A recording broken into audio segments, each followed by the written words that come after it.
মনে করেন অনেক আঘাত লাগে। আমার একটা নকুল কাটা গেছে, এগুলো নিয়ে বহুত মনে করেন যে সম্মুখীন হওয়া লাগে। মোহাম্মদ হাফিজুল ইসলাম, আমি সমিলের মিস্ত্রি।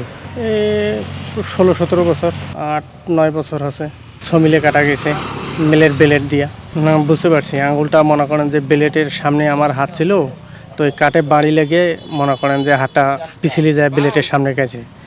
কাটা যায় মনে করেন যে আমি হাতটা হাতে নিয়ে এক হাত দিয়ে চিপি ধরে আর চোখের পাশে ছিলাম, যাই ওখানে বসিয়া তুসিল ভাইকে ডাক দিলাম যে ভাই আমার হাতটা কাটা গেছে। তুসিল ভাই হোটেল থেকে বাইর হয়ে আমার গড়ির সামনে এলো, আসিয়া আমি ওইখানে ভাই হাত ধরছে, আমি মনে করেন হোটেল থেকে ওই পানি আনিয়ে আমার মাথা চক্কর দিছিল, মাথায় পানি ঢাললো।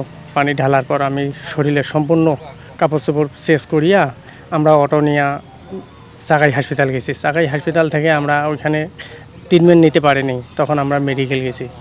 মেডিকেল যাওয়ার পর ওইখানে আমরা 20 দিন ছিলাম। আমার নকুল তো জোড়া লাগেনি, আমি নকুলটা দেখতেও পাইনি, নকুলটা আমার নিচে পড়ে গেছে। আর মেডিকেলে 20 দিন ছিলাম। 20 দিন থাকার পর আমার হাতে মনে করেন মেলা টাকা পয়সা ক্ষয়ক্ষতি হয়েছে। 2 মাস আমি বসেছিলাম, 2 মাস পর আবার মেলে জয়েন দিছি। এই তখন থাকি মোটামুটি কাজ করতে আছি, সমস্যা হয় না এখন। আইসে মোটামুটি 800-900 টাকা আইসে। পরিবারে আমার মনে করেন যে 2 ছেলে আছে আর আমরা 2 মানুষ। না, ওরকম কিছু সমস্যা হয়নি। এছাড়া মেল মাহাজন কিছু পয়সা করি দিছে, আমার কিছু পয়সা করি খরচ হয়েছে, মোটামুটি 40-45 হাজার টাকা খরচ হয়েছে। আমি মনে করেন এই এলাকার ভিতরে আমি একটা মিস্ত্রি, অন্য কোনো লোক কাজ করতে চায় না, এই ভয় করে।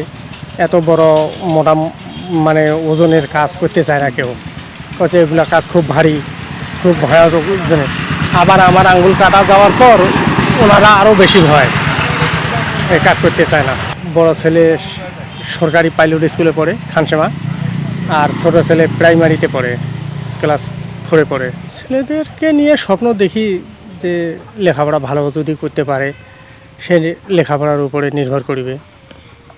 পরিবারে আমার মা আছে, আমার পরিবার তো বড়, আমরা 4 ভাই 2 বোন, পরিবারে মেলা লোকজন আছে, কিন্তু আমরা একে হাঁড়িতে মনে করেন 4টা লোক খাই আর কি। আমার 2 ছেলে আর আমরা 2 লোক।